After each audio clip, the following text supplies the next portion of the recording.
My message for this morning is God works best in our weakness.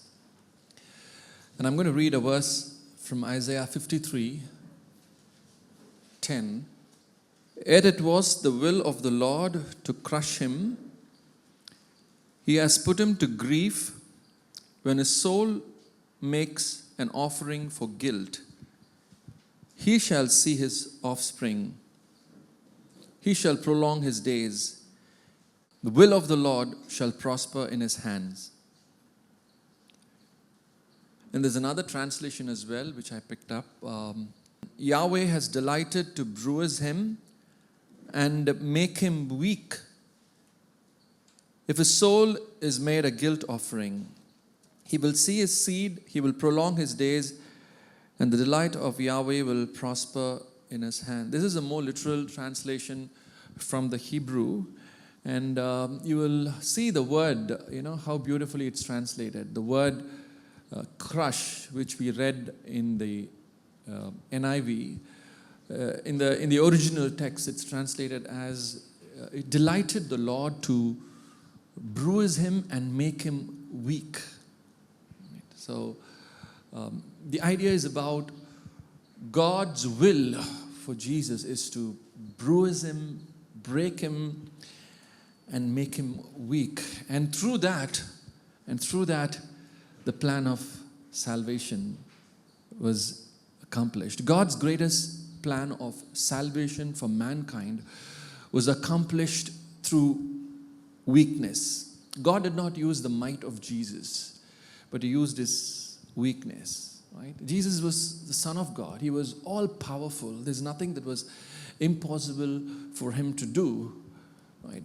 And but the way God chose to accomplish was through Jesus pouring out his life for us, by surrendering his life and dying a horrible death on the cross. Crucifixion was the most horrible, horrifying, form of death that was ever devised. It was if you're wondering who invented it, was the Persians who invented crucifixion, and Alexander popularized it, and the Romans institutionalized it. So the Romans made a public spectacle of it, but there's a humiliating death which was sanctioned for criminals, and God could have chosen some other way, right? But he chose the way of the cross. He chose to offer Jesus as a sacrifice through breaking him, bruising him, crushing him. Bible says it pleased the Lord. It delighted in him. It was not an ill fate or something. It was not a chance, that Jesus had to die. It didn't happen by accident. It was God's perfect plan. It was God's perfect will. It pleased the Lord to crush him, to make him weak, to break him. God works through weakness. And now see the blessing of that. Right? What does it say? The blessing of that. It says that when his soul makes an offering for guilt, he shall see his offspring. He will see his seed. The death of Jesus is not the end of it. He's going to produce a lot of sons and daughters, men and women, who will be attracted by the power of the cross. He will see his seed. He will see thousands and thousands of, sons and daughters will come to the glory. That's the beauty of God's plan, right? He will see his offspring. And then he would go on to live forever. He shall prolong his days. And the pleasure of the Lord shall prosper in his hands. There's something about the weakness of God. There's something about God manifesting himself through weakness. Because in weakness, God is most glorified. In weakness, God's power is manifested. In weakness, God takes all the glory. In weakness, he accomplishes greatest purposes in human life. God works best through human weakness. And He is most glorified in that. The identity marker of the Christian church, right from the first century, in the eyes of the ancient world, Christianity was weak and foolish. Because Jesus appeared to be a weak God who died on the cross. And Christians were foolish enough to worship a crucified Savior. You read about the history of missions, and everywhere missionaries went and preached the gospel. Everywhere, stories of John Payton, Don Richardson. You find all those stories. The first objection when people heard the story of gospel, when they heard about, Jesus died on the cross for you, they responded in repulsion. It's a weak God. He's a weak God. How can we accept a God who died such a miserable death? That's the first thing. Somebody said Jesus came into the world and left the earth in weakness. And probably it's true. But that's how God manifested Himself. That's how God demonstrated Himself. That's the kind of image that Jesus leaves behind. As one died on the cross. So when the world looked at Jesus, the first response, the first objection was, He was a weak God. He died on the cross. But yet God chose through this weakness to save the whole of mankind. Right? So if you see, Jesus appeared. He gave Himself. He was broken. He was bruised. He became weak so that through His weakness we might find strength. Around 280, there was this Empress Palace in Rome, and next to that there was a training school. And in that school, you had these imperial servants who worked for the for the imperial palace. It was a training school. That's where they learned. And on the walls, on the plastic wall, there was a written script with this drawing. And somebody has drawn that, and you can see a man with his hand lifted up in worship. Right? One hand lifted up in worship. And you see another person who's depicted as hanging on the cross.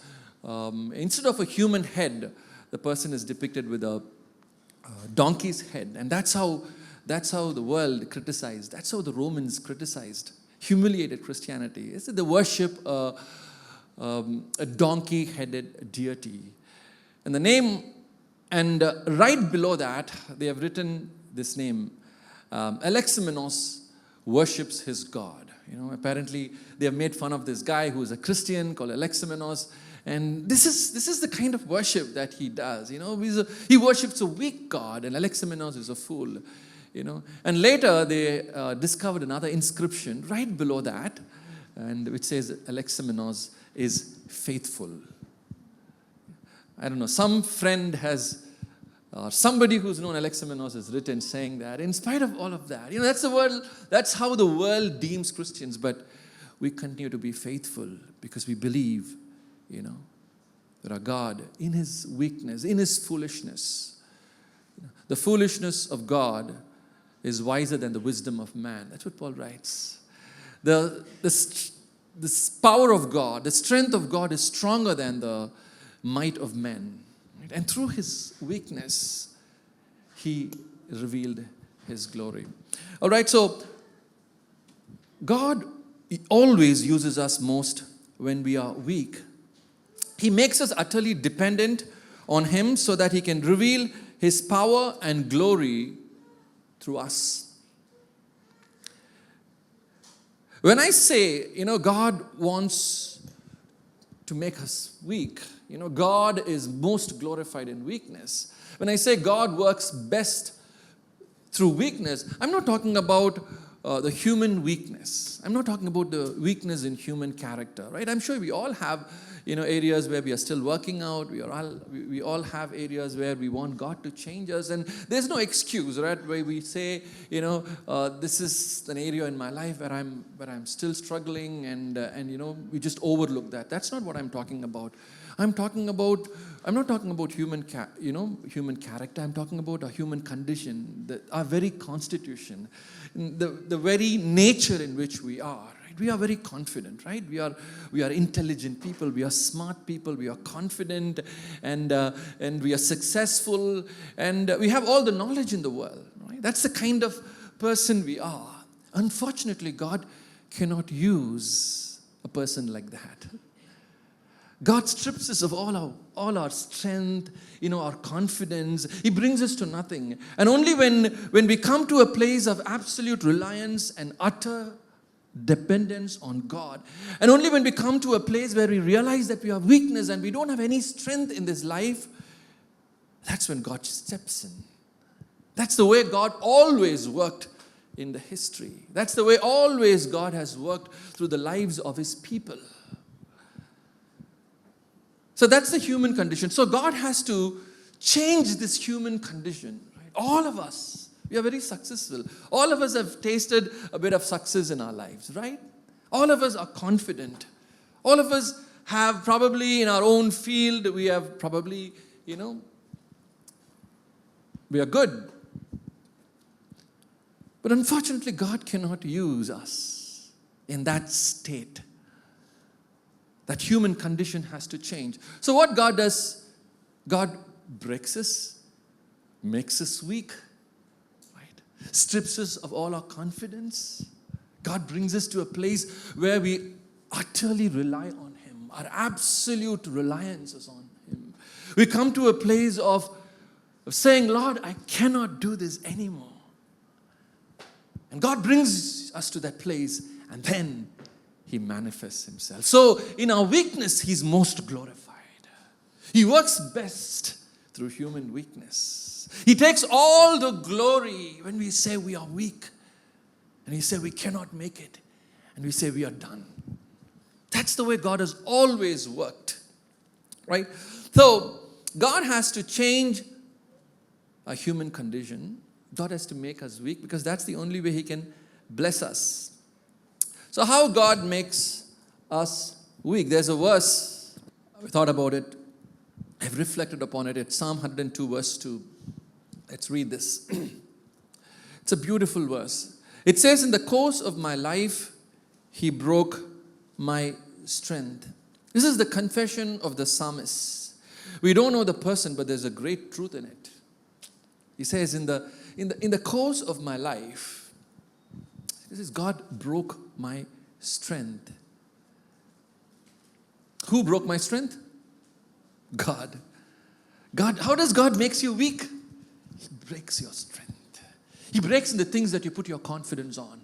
He breaks in the things where you feel that you are probably successful. He breaks in the things where you put your trust in. Even in your own human condition, the areas where you feel that your credentials, right, your strengths, it strips us brings us to a place and makes us weak. In the course of our life, God intervenes. In different seasons of life, God intervenes to make us weak. He breaks our strength, I reflected upon it, numerous times. It's true. It's so true. Somebody said the hardest blow to the outer man is the greatest blessing to the inner man. God gives that hardest blow in our lives to make us weak. It turns out to be one of the greatest blessings that you can ever receive. All right, so I'm going to show you 3 ways God chooses to make us weak. 3 ways God chooses to make us weak. Number 1, God rejects our self-reliance. Let's read a verse. It's from Acts chapter 7, verse 23 to 25. When Moses was 40 years old, he decided to visit his own people, the Israelites. He saw one of them being mistreated by an Egyptian, so he went to his defense and avenged him by killing the Egyptian. Now listen to this. Moses thought that his own people would realize that God was using him to rescue them, but they did not. Moses thought, you know the story of Moses. Moses thought that God was going to use him to rescue his own people. And as a matter of fact, it's true, right? Moses was God's chosen instrument. God has chosen Moses. Right? God is going to use Moses. But in this constant context, if you read the story, it actually backfired. God was not actually using Moses. But the truth is God has chosen Moses. God has chosen every one of us, isn't it? God has chosen every one of you. There is a specific purpose that God has for each and every one of our lives. Right? There is a call, there is a purpose, there is a grand design. And God has chosen every one of us, wherever you are, in whatever capacity He can use you. God has a plan and a purpose for us. God has a call for us. William Booth, the founder of Salvation Army, he was preaching a fiery sermon on the call of God. And then after the sermon was over, there was a young boy who walked up to William Booth and said, Booth, you spoke so much about the call of God. I've just been thinking, I don't think I have that kind of a call that you're talking about in my life. And Booth looked up to that young man and said, excuse me, you do not have a call, or you have not heard the call? Because every one of us have a call. You probably think you don't have a call because you have not heard God's call in your life. Every one of us have a call. So God has a purpose in choosing each and every one of us. So God, indeed, God chose Moses. Right?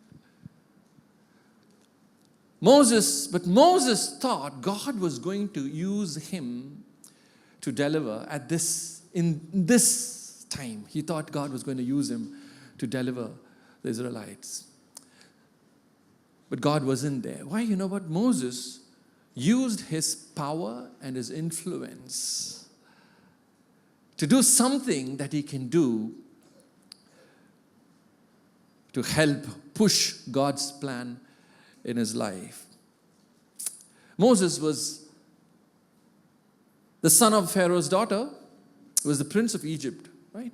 So just think about it. He could have actually used his power, right? That's how the ancient stories of power struggle always, there's somebody who was very close to the king. It could be a relative. It could be somebody who's a friend, and then he gains some loyalty and he brings his people together, and then he usurps the throne. He seizes power. That's how it's always happened, right? And Moses could have probably done it for a good cause, for a noble cause. It's always happened like that. Right? Moses could have used his power, his diplomacy, and his influence, and still used all of this to help the people of God. That's what Moses thought. Moses thought God was going to use him to deliver the people of Israel. Moses could have still done that. Right? The Bible says, if you read that, Moses was educated in all the wisdom of the Egyptians and was powerful in speech and action. He would have made a great king. He was powerful in speech and action, mighty in words and deeds. Moses was influential. He could have used all of that to do something, put it to good use. So Moses thought that God is going to use him, to bring his people. That was God's purpose. In a sense, he got it right. And then he used his power and influence. When you think you're ready, God rejects you. When you think you have it in you, when you think you got it, when you think I can do it, the moment you think, I've had all the experience, I've come to this place where I've learned this, I'm so confident, I'm ready for it. God says, I reject you. That's the way God works all the time. This guy look at him. Samuel, the great prophet, looked at Eliab, the first son of Jesse. Comes and he says, look at him, broad shoulders. He looks an imposing. He should be the next king of Israel. Looks more or less like Saul. Saul was also like that, well built, very handsome. God says, reject him. You look at the outward appearance, but I look at the heart. Every time you feel in your life, every time you think, man, I think I've got it. I think I have it in me. I think I can do it. I can make it. I think I'm ready, God says. You know what he does? He rejects your self-reliance. He ignores you and he puts you on shelf. And he forgets. That's the way God always works. God just outrightly rejected Moses. But there was a story. How does the story go? After 40 years. Now Moses, where is Moses? He's now tending the sheep for 40 years. You know what I'm a stranger in a strange land. Forgotten, virtually, or nobody.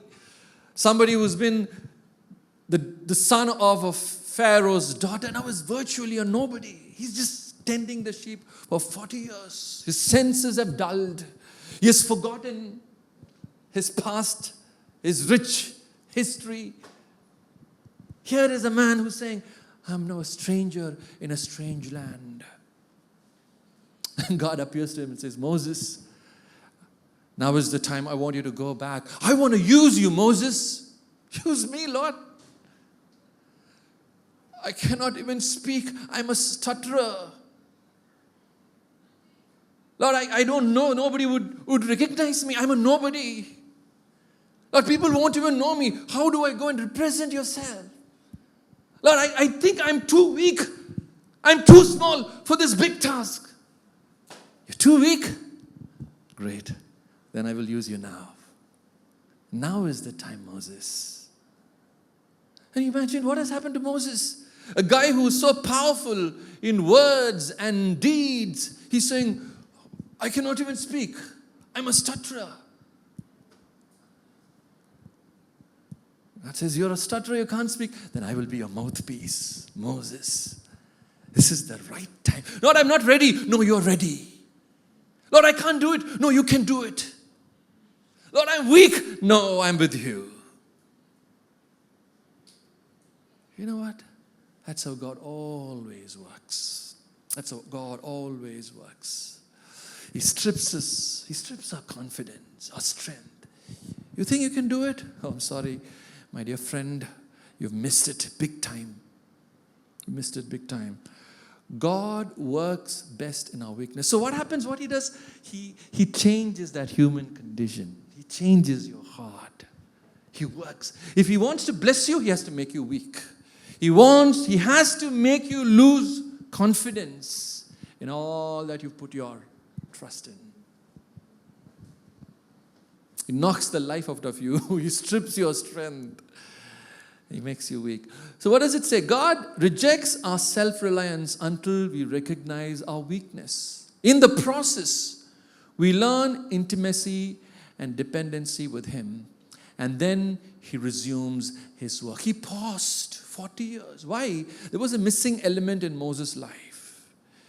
He has to come face to face with God in that burning bush experience. He has to meet with God. He has to meet with God. There's somewhere that experience comes into your life. There's somewhere you rediscover God. You rediscover God.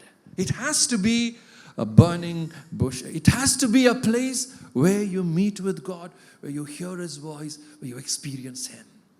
That wasn't there. Moses thought to himself, yes, he got it right. He thought to himself, God has called him. Yes, it's true. But what was missing in his life? This encounter with God. So in the process, what does God do? In the process, God breaks my strength. In the process, God brings you to a place of knowing him for real. God brings you to a place of intimacy and dependency. And then he resumes his work in you. If you don't get to that place, it never happens. The Bible time and again tells us, if you read the New Testament, it's all about one thing. 1 Corinthians chapter 1, verse 27, 28. What does it say? God has chosen you would finish that. God has chosen the foolish things of the world to confound the wise, the weak things of the world to confound the strong and mighty, the base things of the world to confound the things that are foolish. What does the word foolish means? Moron. Right? We use it, to mock and insult people, right? Actually, the word is a clinical word. The word moron, is about somebody who's at intellectual disability. Somebody whose mental age matches up to a child who is probably 8 or 12, that's all. Now, over the years, the usage has changed. We use it as but no, that's what the Bible, you can't even speak. You don't even have basic knowledge. God chooses those who are foolish, those who are weak, frail, sick. Exactly the same word that was used for Jesus. He made him weak, foolish, and people of low birth, illegitimate. No background. God has chosen those things to confound those who are wise and mighty. Always does that, right? So God rejects our self-reliance and brings us to that place until He makes us weak. When you discover your intimacy, your dependence with God, when you rediscover that, then God resumes His work in our lives. As long as you feel confident, as long as you feel you are in control of your life, as long as you feel you got it, my boy, God just rejects us. When I say God rejects us, God rejects our self-reliance. That's what I mean. All right? So that's how God makes us weak. God rejects our self-reliance unless and until we recognize our weakness, and in the process, we learn to depend on Him. And then He resumes His work. Number 2, another way God chooses to make us weak. Number 2, God opposes our self-made plans. Right? The story of Jacob, it's a very, very familiar story, right? When you think about Jacob, what comes to your mind? Wrestling with God. Jacob wrestled with God, right? So let's read this verse, Genesis chapter 32, verse 25. When the man saw that he could not overpower him, he touched the socket of Jacob's hip, so that his hip was wrenched. And he, Jacob, wrestled with the man. Jacob wrestled with God. But just think about it, how absurd it is to wrestle with God. It's true, right? Jacob wrestled with God. You know, what is wrestling? Grappling. He was holding, he was pushing, shoving. He was turning and twisting. And he was throwing God down. That's what he was trying to do. That's what wrestling is all about, right? Jacob manhandled God. He wanted to overpower God. I mean, how absurd it is. Just to think about it. Jacob and God were in a conflict. Make no mistake, so many times we are with God in a conflict. We don't realize that. We wrestle with God. How do we wrestle with God? Think about Jacob. Jacob was a self-made man. When you look at Jacob's life, the word Jacob itself is cheat, supplanter, schemer. A man who makes his way around, a man who accomplishes his purpose, a man who gets things done by his schemy, trickery, self-made plans. He'll do everything, anything to achieve his results. He's done that all his life. He was a man. He's a schemer. He schemes things. He works it out. He plans it, right? He schemed so beautifully. He cheated his own father and took the blessings that rightfully belonged to Esau. He took the birthright from Esau. Right? He schemed and cheated his uncle Laban all through his life. All through his life. That's the kind of man he was. He was a man who always had plans.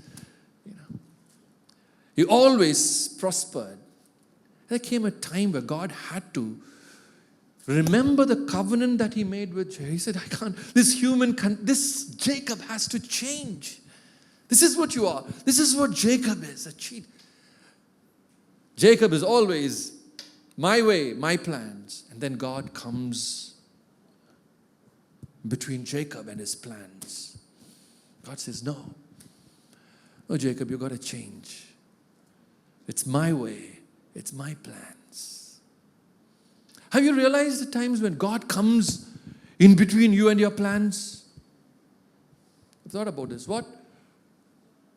When God becomes your strongest opponent, what you would do? When God becomes, who are you wrestling with? When God becomes your adversary, I'm not preaching anything that's not in the Bible. When God becomes the one who resists you, sometimes you feel there's a boulder right in front of you. You can't move. And you wonder what has happened. What if it's God? What if God becomes your strongest opponent? How do you handle God? Jacob could have handled, Isaac, he handled Esau, how could he handle God? God becomes your strongest opponent. What do you do with him? Have you ever realized that God has come between you and your plans, you and your dreams? Have you ever sensed that actually it's not with people or circumstances you're wrestling? You're actually wrestling with God. But I can tell you, trust me, I've done that all my life. And I've realized that God is my opponent. I'm not fighting this with anyone.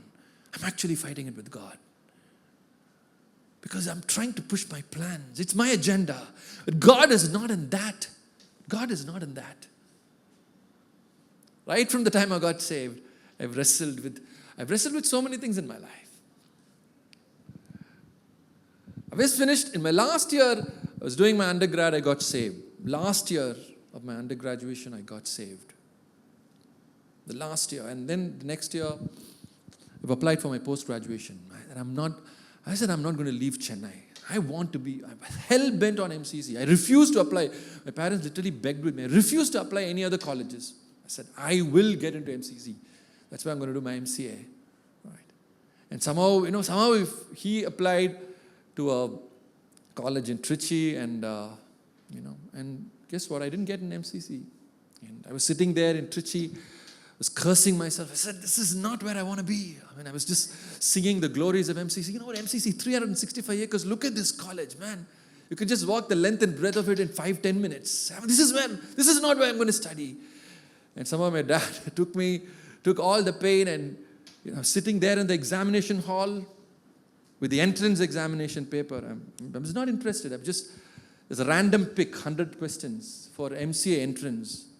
I was so confident, I'm not going to leave Chennai. I wouldn't come here to Trichy. They said there will be 3 shortlisted candidates on the notice board. Guess what? My name is on the first list, second name. I was so confident. I'm going to flunk. I'll somehow get back to Chennai. Next 3 years in Trichy. That's the best part of my life. But then I've realized, I've always wrestled. I've wrestled when it came to marriage. I wrestled when it came to ministry. I've wrestled with so many decisions in my life. I've wrestled and finally I've came to realize, when God is my opponent, I cannot fight him. What would you do when God stands in between you and your success? What would you do? What would you do when God stands between you and your plans? Where would you go? What would you do? When he becomes my strongest adversary, he says, I would not allow you. What did Jacob do?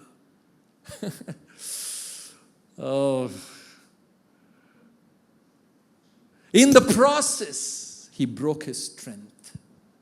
In the process, God broke his strength. All that God had to do is to touch his hip socket. Strongest muscle in the body, right? And then Jacob was gone. He just fell onto God. He just fell. He couldn't have any more strength to stand or to wrestle. He just fell onto God and said, Lord, I give up. I will not let you go unless you bless me. He brings us to a place.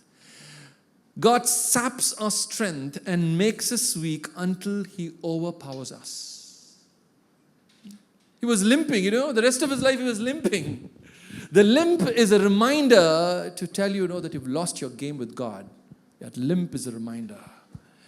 Sometimes we carry scars in our life, right? Who brought those scars? Who was responsible? It's God, actually. It was God.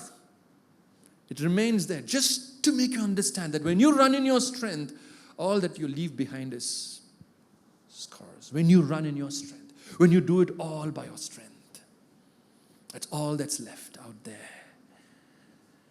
All his life he limped because that was his encounter with God. Listen to this. That was Jacob's weakest moment in his entire life. That was the only point in his life that Jacob was weak. All his life he was a great schemer, grand planner, trickery plans, and he would make things happen. Would finally make things happen. The weakest moment in Jacob's life turned to be the greatest blessing. So what does God do to you and to me? He saps our strength and makes us weak until he overpowers us. In the process, we learn that in losing, we win. By surrender, we succeed. And in limping, we learn to lean on God. The greatest paradox of Christian life. The greatest contradiction.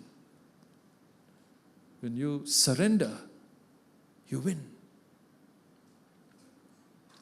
Powerful gods do not die. Powerful leaders do not lose battles and are defeated. But yet, in Christian life, we followed a crucified Savior. In weakness, he was most glorified. And therefore, he calls us to be weak. He takes us of our strength and uses us for his glory. So are you fighting with God? My dear people of God, is God standing between you and your plans? Are you wrestling with God? The one who opposes you is God for real. You're trying hard, but it's not working. The best thing to do is to lean on to him. Jacob, from wrestling, he went on to lean on God. Lean on God. Your weakness, your limp is the greatest reminder that you lost your game with God.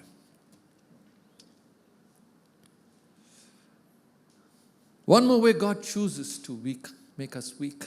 God opposes our self-made plans, right?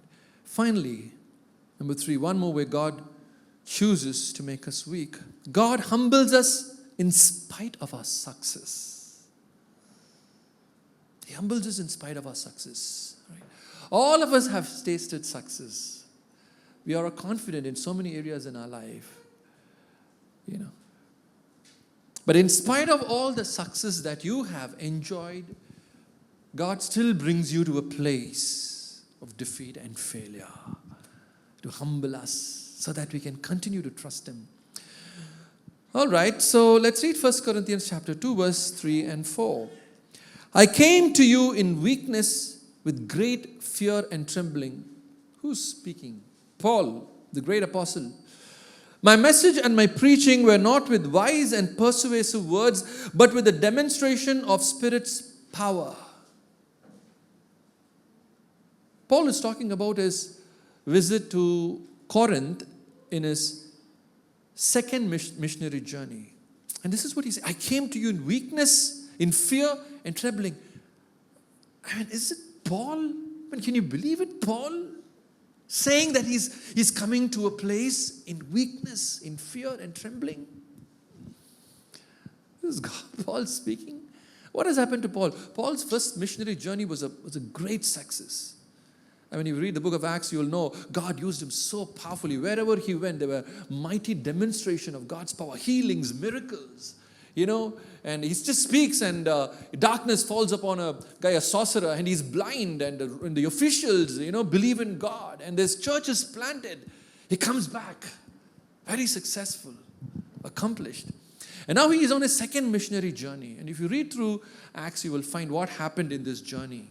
Right? Paul is just leaving and he's going, all over Asia. The Bible says God has closed the door.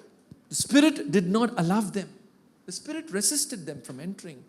For 6-7 months, he was going in circles, when you're in a ship, when you're not able to land, you're just going from one place to another place, you lose all your resources. For 6 months, they were stranded. And then finally, God comes to Philippi, goes to Macedonia. In Philippi, what happens? Paul and Silas were arrested, abused, beaten, and put in prison. Right? And you know the story, they sang, and the prison doors were open, and then, by then, they chased them out. From prison, he goes to Thessalonica. What happens in Thessalonica? And again, he's there for 3 weeks, and then again there is a big riot, erupts, and they accuse Paul of preaching about a king in the place of Caesar. And then he's chased and he runs from there, and he comes to Athens. And there is the intellectual crowd. Paul couldn't do much there. It's the intellectual city of the ancient Greece. And then finally he comes to Corinth. His whole journey has been an absolute failure. For 6 months, he lost all the resources, all the money. It's been a draining 6 months of travel in the ship. And then in Philippi, in prison, abused, beaten, chased. And then finally he comes to Corinth. I don't know what awaits me. Absolutely no confidence. And he says, I came to you in weakness, in fear and trembling. But God moved. God stepped in. And he says, so my preaching and my message was not with wise, persuaded words. I was very weak. I didn't know. I didn't have any strength or confidence. But you know what? The Spirit of God demonstrated in power. What does that teach you? Have you ever felt in your life that you've come to a place where you've lost your confidence, it's just failure after failure? Everything that you have touched has just gone down the drain. Nothing has moved. And then when you have arrived at the right place in your life for God to do something, you've arrived at the right place, you're at the right moment for God to break through. Time and again, the Bible tells us that God uses us in our weakest moment. That's been God's way always. God's favorite means of carrying out His purpose has always been through the weak things of this world. Through the weak things of this world. That's how God has always worked.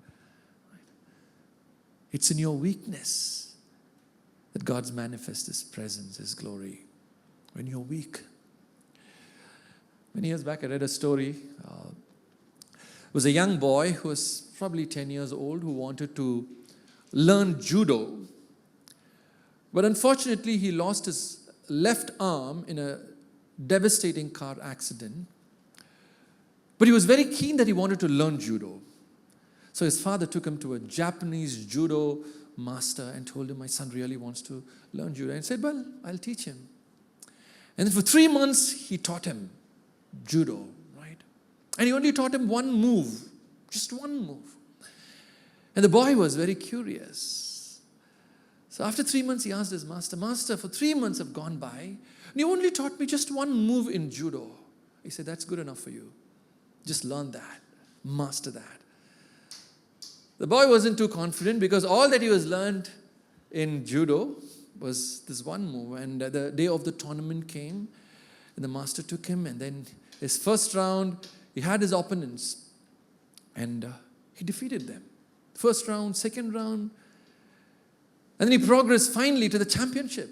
And everybody was wondering how this guy without a left arm, could even win or come to this place, But the master gave him all the confidence. He said, no, you can do it. Just remember that one move that I've taught you. And then finally, the championship came. Here was a burly-looking, strong, imposing opponent. But still, the boy won. And on his way back, he asked his master, how is that, master, that you only taught me one move and I could still win? The master said, that's the secret. But the move that I taught you was the greatest move. Because the only move that you can defend yourself, when your opponent comes to attack you, the only way they can attack you is by holding you by your left arm to throw you down. Your move was always your left side forward. So he never had a chance to hold you. Your weakness has become your greatest strength. That's how God works in our lives. Your weakness becomes your greatest strength. Your vulnerability. Sometimes we want things to change very quickly, right? You just want to bail out and escape.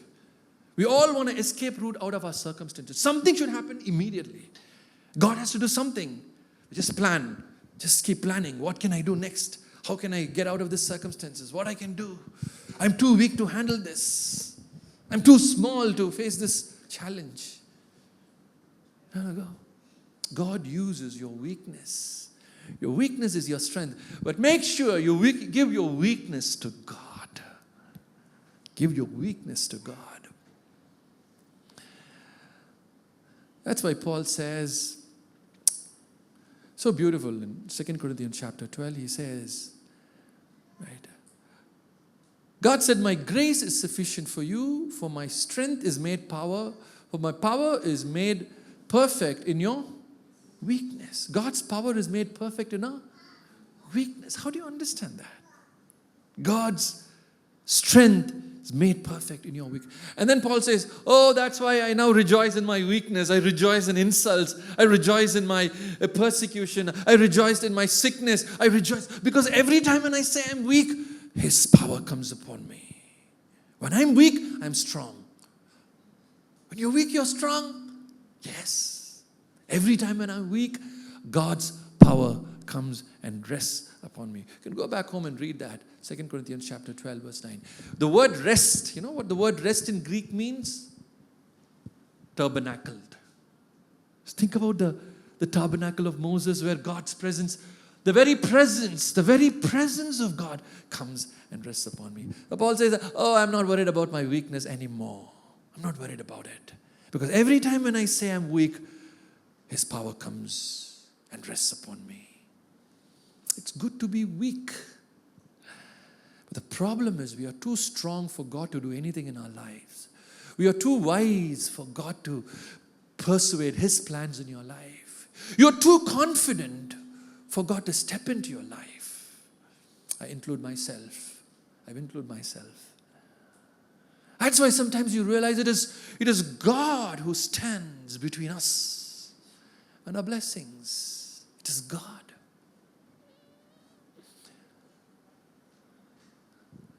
But yet, in weakness, He is most perfect. God works best through our weaknesses. God works best through our weaknesses. So God uses all these circumstances in our life to make us weak.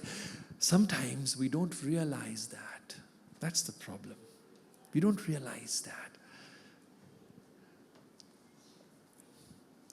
God wants to bring us to that place. Bring us to the place of realization. Because that's what He did it with Jesus, isn't it? That's what He did with Jesus. It pleased God to bruise Him, to break Him, to make Him weak. And then He gave Him the offspring. People, men and women, who are drawn to that power of weakness. Who gave their lives for God. Who obeyed Him. Who are drawn to that power of the cross. Men and women. That's why you're here. You're drawn to that power, right? That's the power of the cross. So Paul says, we preach Christ crucified. I'll tell you, in the ancient world, in polite societies, they will never talk about crucifixion. You read the ancient records about the church history, they never, in polite circles. There are a few topics today we avoid, right? We don't want to talk about it, right? It's too sensitive to discuss among Christians. I mean, I think now it's staring at our face. I don't think you can escape from any such topics like that, right? Today, church is talking about social engagement. Church is talking about all the other things that's crippling our society. We have to speak. We're talking about social justice. But there are topics that we don't want to talk about. Decent people don't talk about. They don't talk about crucifixion. Why? It's absolutely ridiculous and foolish. Because you can't talk about the slaves and terrorists, and rebels. They are the ones who have been crucified. Paul says, no, we will talk about this.